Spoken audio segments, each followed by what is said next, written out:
Hi, I want to welcome those who are joining us online. I want to thank you for joining us for the Moorhead Church of Christ Wednesday evening Bible study. We are studying through the book of Job, and we're going to begin tonight's class in chapter 18. But before we do, we want to just sort of give a brief summary of chapter 17 that we covered last week. What we have here is Job telling us that he is a broken man, and he indicates that he has lost the respect of friends and others around him because everyone thinks he's a sinner. And Job rejects the wisdom of his friends and their speeches to him because it constantly fails to correctly address Job's suffering. Job's hopes and dreams of things he had yet wanted to accomplish in his life in the future for him has been shattered, and they will go unfulfilled. Job looks to death as the answer to the end of his suffering, but sees no hope of any resurrection when he dies. And that's how the book ends. So we're going to begin, or how chapter 17 ends, we're going to begin in chapter 18, and we're going to read the first 4 verses. That's one section, then it'll be 5 through 21. That's how this is sort of divided up. So, Lily, would you like to read verses 1 through 4, please? Then Bildad the Shuhite replied, "When will you end these speeches? Be sensible, and then we can talk. Why are we regarded as cattle and considered stupid in your sight? You who tear yourself to pieces in your anger, is the earth to be abandoned for your sake, or must the rocks be moved from your face?" All right, very good. So now we hear from Bildad the Shuhite, and you'll recall that this is the second time that Bildad has had a speech. We haven't heard anything from him since chapter 8. And so Bildad is now going to speak to Job about a situation. It says Bildad the Shuhite. We don't know really anything about Bildad. And the Shuhite here, this comes from Nelson's Illustrated Bible Dictionary, is a descendant of Shua, a son of Abraham and Keturah, Genesis 25, 1 and 2, 1 Chronicles 1 and verse 32.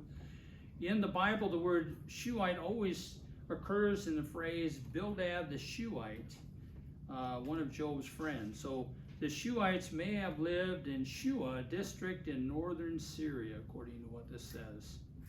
So Bildad will now address Job, and we sometimes wonder why, Job hears his friends. He doesn't go, time out, stop right where you're at. Why do you suppose Job lets them finish? And why don't the friends sort of interrupt Job when Job's saying stuff that they don't necessarily agree with and they want to interject? I'm sure it's because they're pretty passionate. What's that? When they're saying it, they're kind of saying it in like a, Yeah, that's probably true, but that's not really the real answer. Jenna? Because in ancient times, unlike modern times, we sort of cut into people's stuff. In ancient times, that would have been considered rude and disrespectful. Imagine as long as it is to hear Job's friends sort of ramble on with all this stuff saying it, you just didn't do things like that. You did not interrupt what they were saying, and this speech was, whatever the one had to say, you listened, you endured through it all, and you just took good notes, and then you sort of made preparation to respond. So it's kind of an interesting thing to think about. In verse 2, Bildad says, "How long will you hunt for words? Show understanding, and then we can talk." And this is from the New American Standard. The word hunt here means snare or net. And really, he's not talking about sort of the idea of using a net or something that would be used for hunting. International Standard Bible Encyclopedia says that these kind of nets were used for small birds, larger birds, and smaller animals. It was a way sort of to capture them. So they would essentially bait these nets and then essentially have it in a snare so that they can essentially pull the snare down and trap the animal. Would it basically be like, what he's saying, is it sort of like quit making excuses? That's pretty close to what he's saying. Okay. And it's really, Bildad is criticizing Job for not listening to his three friends who've been trying to help him end his suffering at the hand of God. So Bildad is accusing Job of evading the truth of what the three friends have been telling him by hunting for arguments to declare his innocence and to entrap them. So, then the second part of verse 2, the phrase says, show understanding, then we can talk. So instead, Bildad calls on Job to really listen to what they have been telling him. And then after he sort of considers really what they have to say and really consider it, then Job should offer up a response that shows that he understands what they've said and make an intelligent reply. Verse 3, Bildad continues, why are we regarded as beasts, as stupid in your eyes? So what do you think Bildad is saying to Job here?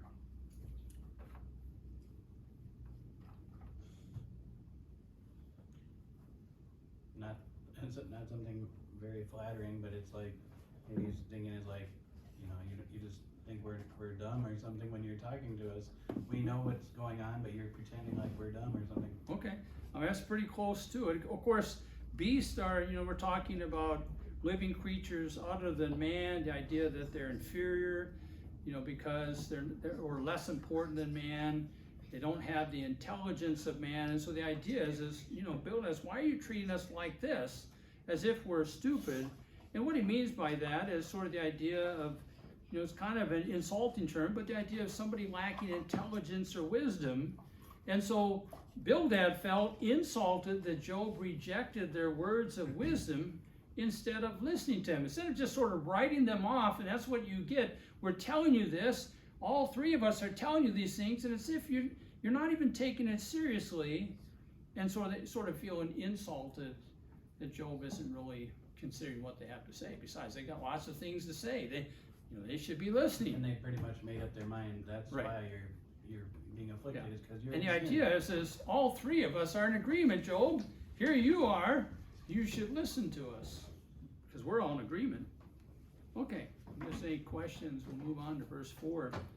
So Bildad continues, says, O you who tear yourself in anger, talking to Job, for your sake is the earth to be abandoned, or the rock to be moved from its place. Now, again, this is a lot of language that, boy, we really have to struggle to really understand what's being said here.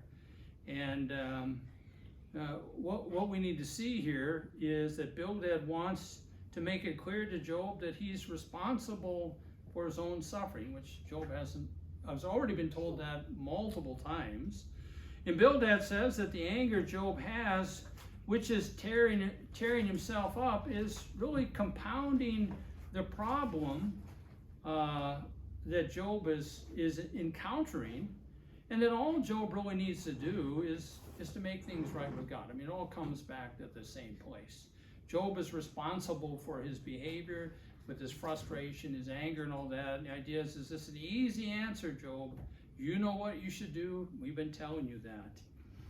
The latter part of the verse, in verse 4, it says, for your sake is the earth to be abandoned, or the rock to be moved from his place. So he's asking a question here.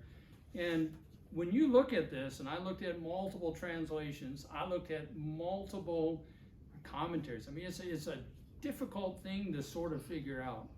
But I'm going to share you really the best interpretation. Did you have something? No. Okay.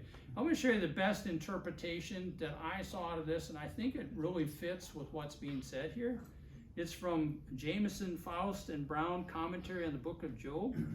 And this commentary was written a long time ago. So if I use some odd words, bear with me. Wert thou not punished as thou art, and as thou art unwilling to bear the eternal order of the universe, immovable as a rock? Would it be disturbed and the earth become desolate, through the unavenged wickedness? Must the eternal and divine law by which the universe is governed be set aside in order that you may escape the punishment of your wickedness? Bildad takes it for granted Job is a great sinner. Shall that which stands fast as a rock be moved for your special accommodation? In other words, it really seems to be that he is sort of putting this on Job, and the idea is Job, you're sort of looking for be accommodated. You're looking for, things to fit you, and the idea, he uses this example of the earth and the rock, and the idea that this is not something that can be done. This is not something that is going to be done, and so you shouldn't look for this really special accommodation of where you're at, that somehow you're going to be able to declare your innocence, and you can expect to stay in that place. That's probably pretty close to what is being said here. Does anybody have any comments or questions? It's a tricky scripture to have to work with. Okay, if not, we're going to go through the second part of Job chapter 18. It's verses 5 through 21. This is all one section, so we'll just read it all and go from there. So Ryan, if you want to read verses 5 through 10, Okay. and then Jenna, would you mind reading 11 through 15? And then Brother Ernest, if you don't mind reading the last 16 through 21. Okay. Indeed, the light of the wicked goes out, and the flame of his fire gives no light. The light in his tent is darkened, and his lamp goes out above him. His vigorous stride is shortened, and his own scheme brings him down. For he is thrown into the net by his own feet, and he steps on the webbing. A snare seizes him by the heel, and a trap snaps shut on him. A noose for him is hidden in the ground, and a trap for him on the path. All around terrors frighten him and harry him at every step. His strength is famished, and calamity is ready at his side. His skin is devoured by disease, the firstborn of death devours his limbs. He is torn from the security of his tent, and they march him before the king of terrors. There dwells in his tent nothing of his. Brimstone is scattered on his habitation. His roots are dried below, and his branches cut off above. Memory of him perishes from the earth, and he shall and he has no name abroad. He is driven from the light into darkness, and chased from the inhabited earth world. He has no offspring or no prosperity among his people, nor any survivor where he sojourned. Those in the west are appalled at his fate, and those in the east are seized with horror. Surely such are the dwellings of the wicked, and this is the place of him who does not know God. All right, very good. So I want to just, before we get into this, sort of take all this together, so verses 5 through 21, and just sort of see if we can get sort of the overall theme of these verses.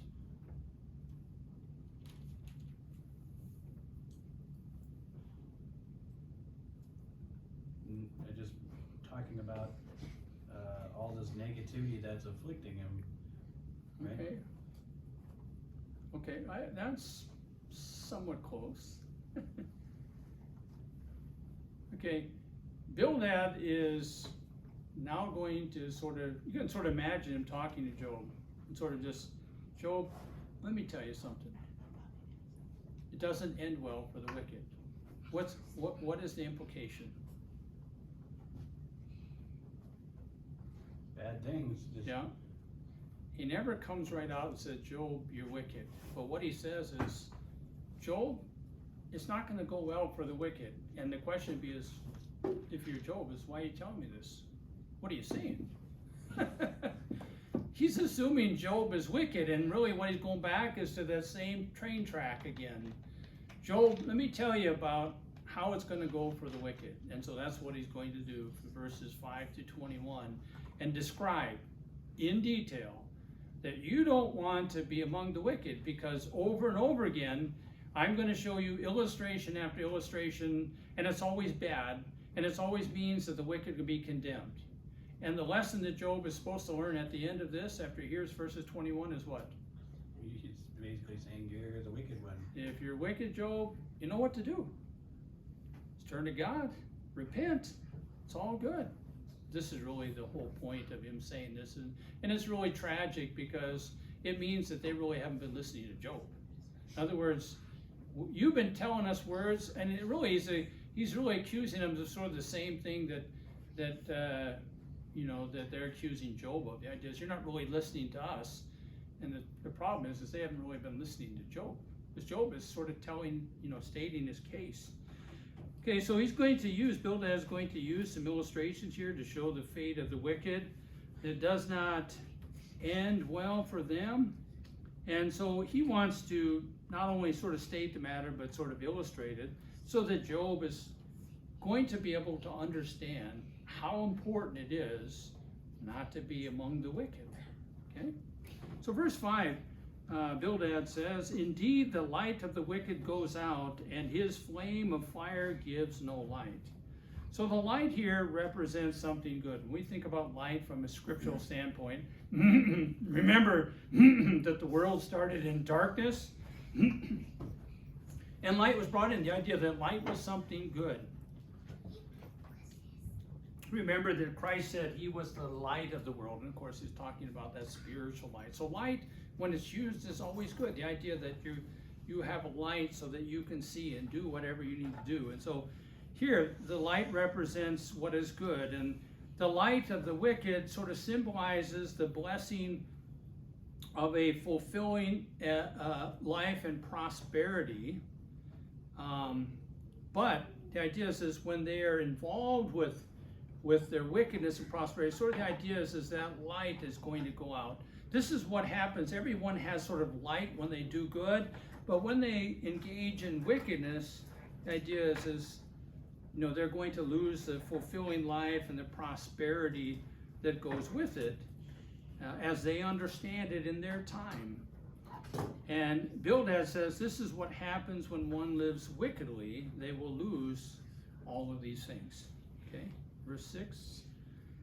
The light in his tent is darkened, and his lamp goes out above him. So every time he talks about his and him, we're talking about the wicked man. Okay, so if the light or the lamp, which from what I read and understood is a lamp that is suspended in the ceiling of the tent, if the lamp goes out or the light goes out of the tent, then it's going to be dark. And the idea is you're not going to be able to accomplish anything. You don't want the light to go out because now you can't see. And so if that happens, when the lamp goes out for the wicked, he will live in the darkness of his sinful ways and without the blessings of God. So these are clear indications as you sort of set things out about the benefits of those who are righteous versus the wicked. The idea is over and over again, the idea is there's no incentive to be wicked, just as it is today. When you start looking at the Bible and you look at sort of the blessings of Christ versus not being a follower of Christ, over and over again we can make the same case. The idea is God's not going to bless you. You're not going to have the forgiveness of sins. God's not going to hear your prayers. You're not going to have an advocate on the day of judgment. You're not going to get into heaven. I mean, it's really clear. And you wish it would be more clear to people, but we live in a time where people question really whether God exists or whether there is going to be this judgment and so forth. But the idea is, from a scriptural standpoint, it's pretty clear. If you look at it, it's separated, evil, wickedness from righteousness and holiness, and the incentive is always to be good and to be righteous. Okay. Going on to verse 7, talking about the wicked, Bildad says his vigorous stride is shortened, and his own scheme brings him down. And I liked how the Amplified Bible read. It says the steps of his, is talking about the wicked, the steps of his strength shall be shortened, and his own counsel and the plans in which he trusted shall bring about his downfall. And of course, the saying here from Bildad is that it never ends well for the wicked living in really any period of time of history. In other words, it's a bad scene. Bildad has pointed out that to Job, that although the wicked may do well for a period of time, eventually for them, it will bring about their own downfall as a result of following in their own bad wisdom. Okay. One of the things that we're going to see here as Bildad talks about it is he really generalizes the wicked. He doesn't really, he thinks that really all of the sort of punishment of God and things like that are going to happen in this lifetime. And he's certainly mistaken. Okay, so he's going to talk about it. We're going to read things, we're going to well, wait a minute. You know, that's not universally true. It may, you know, it may be something that is true for some people at some point and all that, but it's not universally true. And so when we read that, we've got to recognize that they are short-sighted in terms of assessing, you know, God's punishment of the wicked. You know, God is not going to punish every wicked man in this life, and that's their understanding. So this is what we're going to. We're not necessarily affirming that these things are true, but really sort of showing that this is what Bildad and his other three friends believed as well. Okay, any questions or comments? Okay, so we'll pick up and go on to verse 8. It says, about the wicked man, for he is thrown into the net by his own feet, and he steps on the webbing. And so these are some illustrations of what Bildad has affirmed in verse 7. He is referring to the one who engages in evil and therefore is a wicked person. When we look at the phrase here, he is thrown into the net by his own feet. What do you see in that phrase? What do you think Bildad means that? He is thrown into the net by his own feet. It's his fault that he's in the mess that he's in. Okay, that's very good. The idea is you know, he is really responsible for his own ruin. And I think that, you know, some things Bildad is, you know, some of the friends they're just right on it.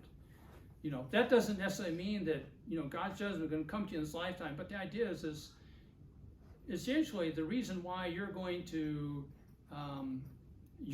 be punished or you're going to fall as a wicked person is because you really did that to yourself. In the day of judgment, you can't say, the reason why I was doing all this evil is because I looked around, I saw all these other people doing evil, and I thought, well, you weren't striking them dead. I thought, I also joined in them. And so my excuse is that there were so many other people doing it, and essentially the idea is this: you did evil, and you're going to pay for your evil. You put yourself in that position to do evil. You chose evil, and so you will essentially responsible for the evil that you did, and that's how God is going to work in dealing with the wicked.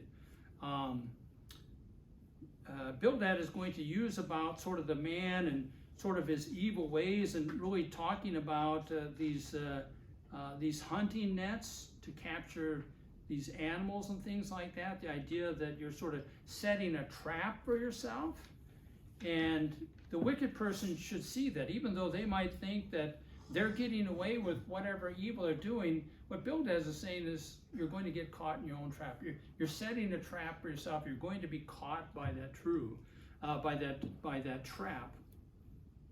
So it is important that the wicked recognize that God is sovereign, that he has authority over all, that he is a just God, and that he will essentially reward the righteous and he will punish the wicked. Any comments about that for verse 9? Okay. Verse 9, Bildad says, the snare seizes him, that's the wicked man, by his heel, and a trap snaps shut on him. And so the idea is you know, the wicked man is living his life. He's thinking everything is going well, and at some point, the idea he becomes captured by in his wickedness, and he's caught by it, and he can't escape.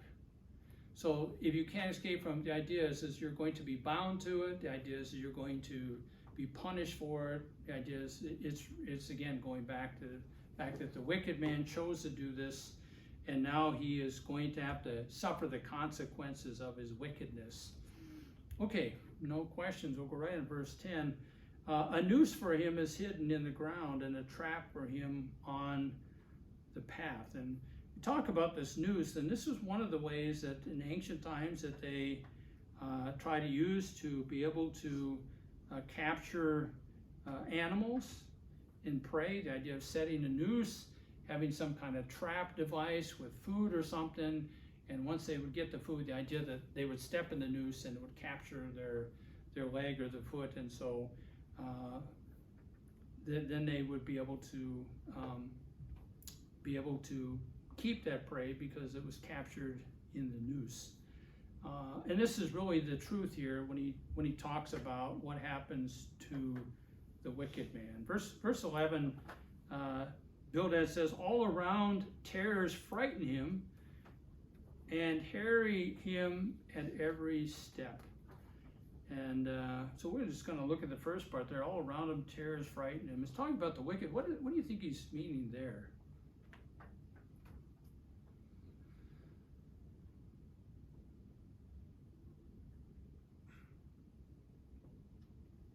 Okay, so sort of the idea is, the wicked man lives his life.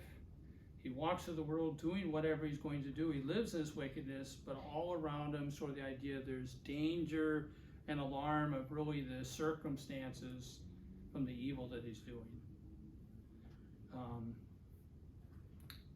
The second part of the verse is, and harry him at every step. I don't think I've ever heard that word used. And I thought, what's Harry doing in here?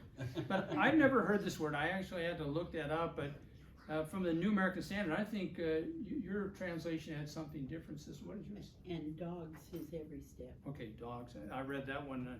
I don't know if that was in NIV, I think. Yeah. So harry means to force to move along by harassing.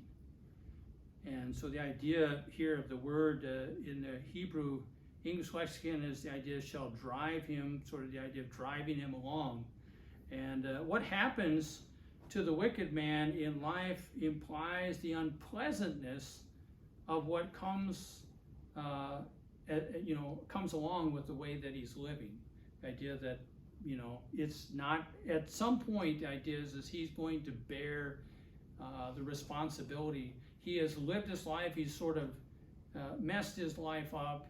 There's danger, there's alarm around. The idea is that, he is really going to have to deal with the unpleasantness of living this life. And again, this is the perspective of Bildad, thinking this is how it is universally with all sinners that are living on the earth. Okay, that's his impression. And that's what he's teaching Job. Okay? Verse 12, Bildad continues about the wicked man. He says, his strength is famished and calamity is ready at his side. Bildad continues to show the decline of the wicked man. This time he notes that the wicked man is diminished in strength and that at some point disaster is ever present all around him as he continues to go through life. And the idea must be is that at any point, God can sort of inflict his judgment against him and sort of punish him. And so the idea is he's walking through life thinking he's in control, he's doing whatever he wants to do, but he doesn't realize that at any moment sort of God can snap his fingers and something's going to happen to him. Okay? And it seems, think about what happened to Job. Job was living his life. Of course he was a righteous man and, he was right before God. But, we're wondering if some of the things that Bildad is saying is sort of drawing upon the suddenness of what happened to Job. Suddenly he lost his family. Suddenly he's lost his wealth. Suddenly he lost his health. And we're wondering if, in some of these phrases and things said that he's sort of trying to show Job, listen, there's a connection here, okay? Verse 13, Bildad says about the wicked man, his skin is devoured by disease. The firstborn of death devours his limbs. Again, this is some really interesting phraseology here. And I looked at, one of the references I looked at was Wayne Jackson in his book of Job. And I looked at what he had to say here with regard to this, and he said, quote, his body, we're talking about the wicked man, literally skin, according to the American Standard Version, is devoured, a cutting reference to Job's disease, and death's firstborn, a figure meaning death's strongest child, according to Genesis 43 and verse 3, shall consume him. And so the idea is that he's going to bear the punishment, the responsibility for, the evil that he has done. The idea that God is going to let him suffer, that suffering would include certainly death, is what he has in mind here. So, any questions about verse 13? Not. Let's go on to verse 14.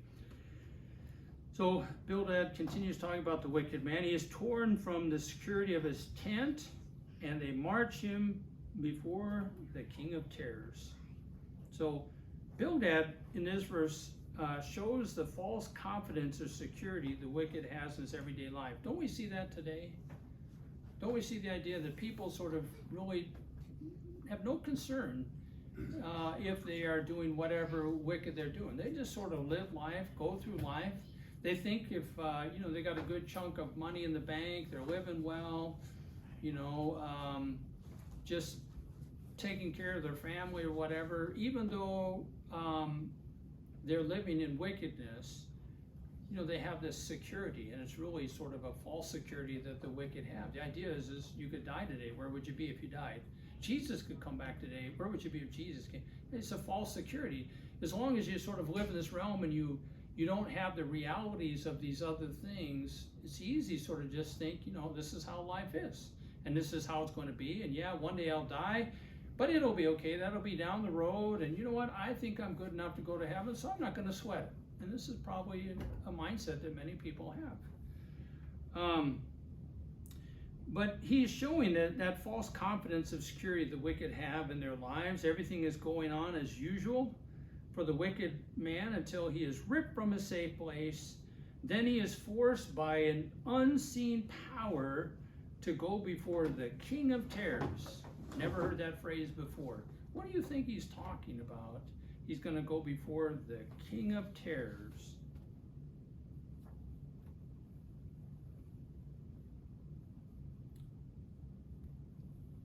No? Okay, so really it seems to be kind of going back a little bit to verse 13, where he's talking about the firstborn of death devours his limbs.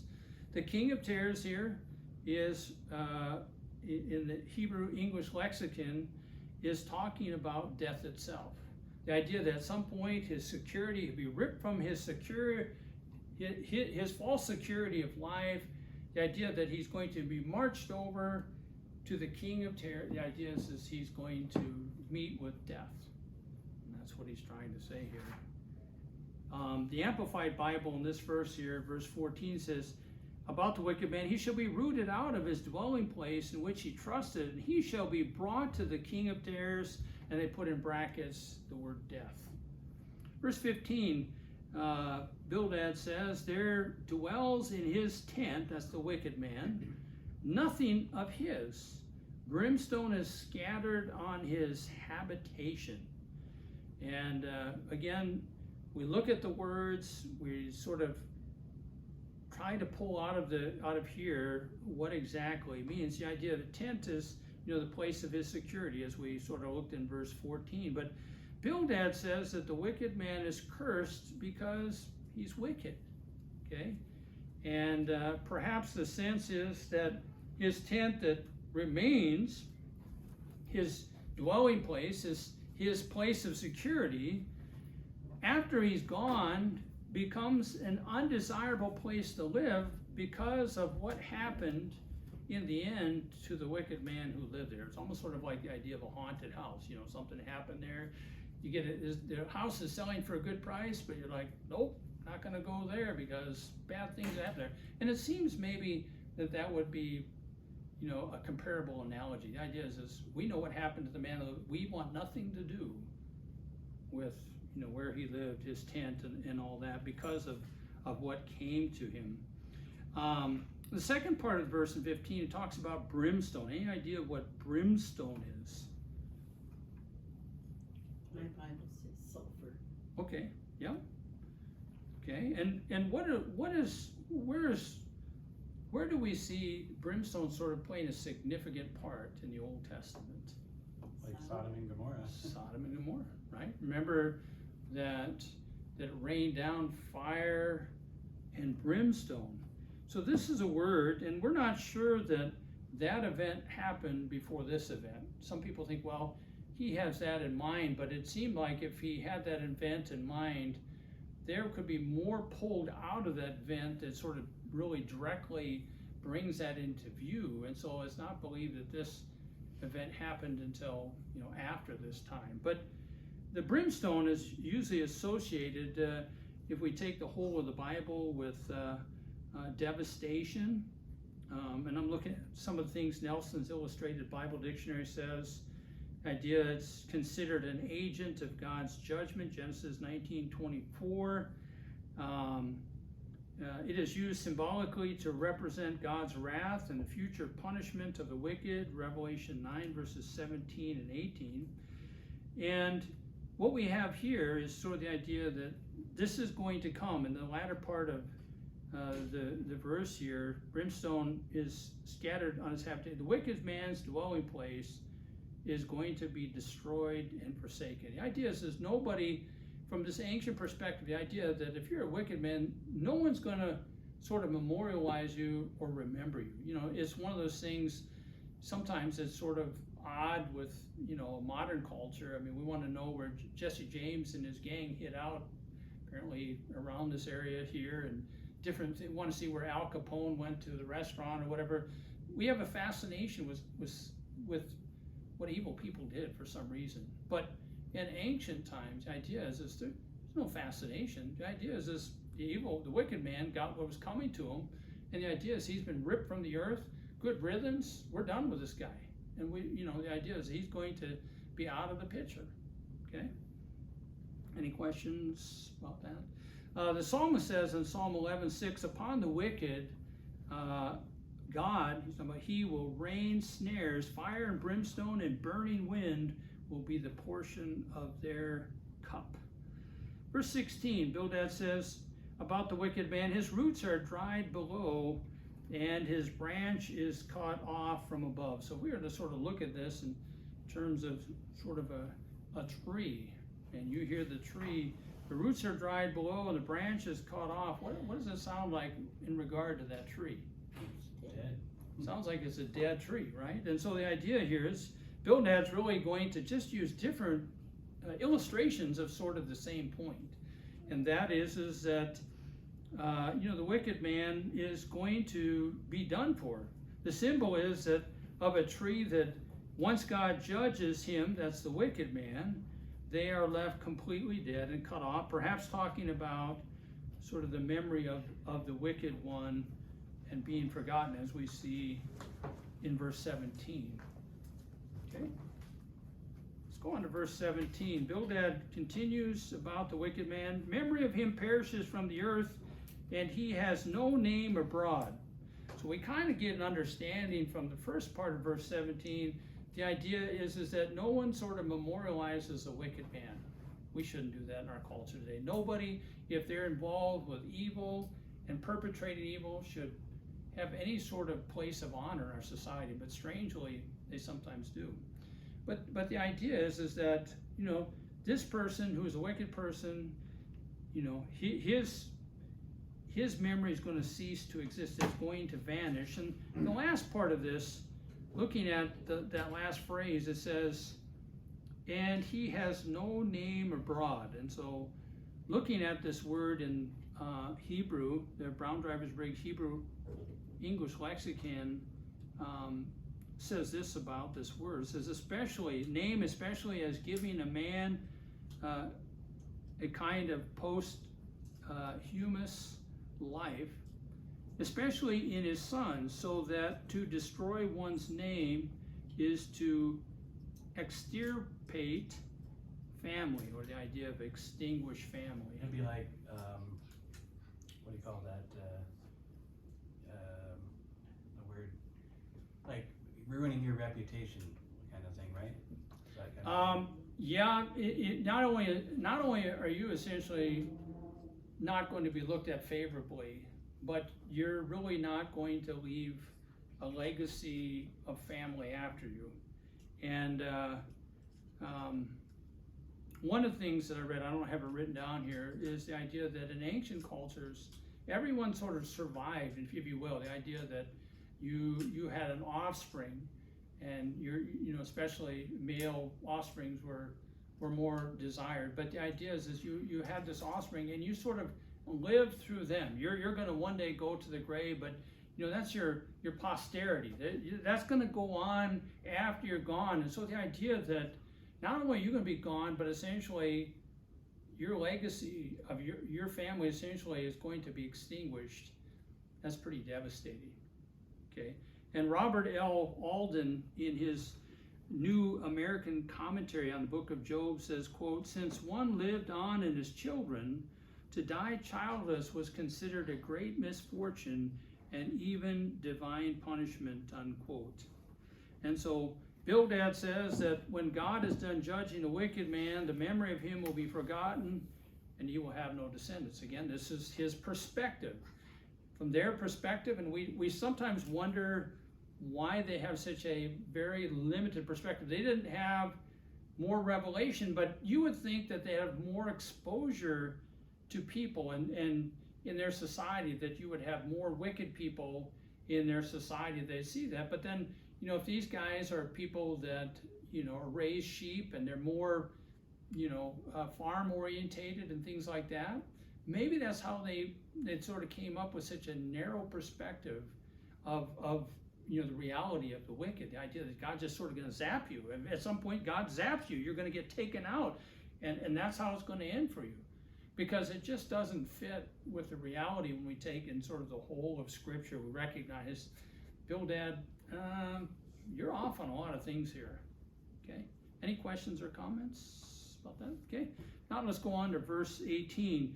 About the wicked man, Bildad says, he is driven from light into darkness and chased from the inhabited world. And so Bildad seems to be making a similar point in verse 18 to what he's just said in verse 17 concerning the wicked. And the Amplified Bible in this particular verse says, he shall be thrust from light into darkness and driven out of the world. The idea that he's not welcome, the idea that because he's wicked, the idea is that he doesn't deserve what he has, and he is going to be removed from the earth. Verse 19, Bildad talking about the wicked man. He has no offspring or posterity among his people, nor any survivor where he sojourned.